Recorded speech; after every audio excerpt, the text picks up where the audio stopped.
Now, when it comes to web services and pen testing, the issue that we have here is that the web services typically allow applications to expose interfaces that can actually be called by other applications. And the reason behind this is because they allow applications that are built on a wide variety of technologies to use the interfaces or to interact with each other's interface. Our primary culprit here is going to be XML, but it's not the only culprit. Now, typically web services are hosted on an internal network, but because of the increasing popularity of mobile applications and folks being able to gain access to these apps remotely, many web services are actually being exposed to the internet itself. So again, just to reiterate, because there's sometimes some confusions between web services and web applications. A web application is simply an application that is accessed through a browser, where a web service is a standardized way of establishing communications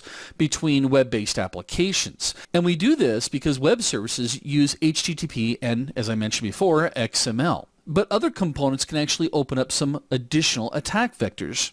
Those components could include SOAP, which is our Simple Object Access Protocol, as well as WSDL, which is the Web Service Description Language, and UDDI, which is your Universal Description, Discovery, and Integration. So when you're doing a pen test with web services, you need to gather as much web service information as you can concerning your target.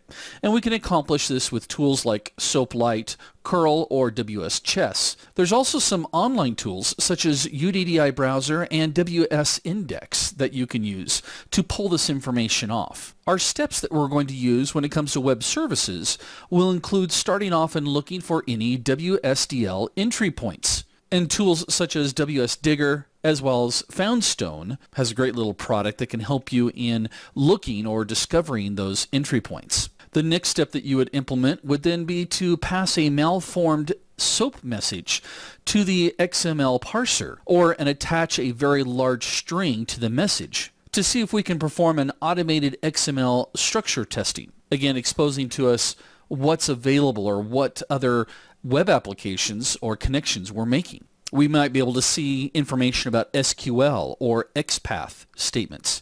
We can also attempt to pass malicious information on the HTTP GET string that's associated to the XML application. The next thing we'd want to do is to test for what we refer to as a naughty SOAP attachment. I like to think of it as more of a dirty SOAP. Dirty attachment. Shame on you. This is the only image I could come up with. Now this is where we take a XML document, we build one up so that it has some malware as an attachment.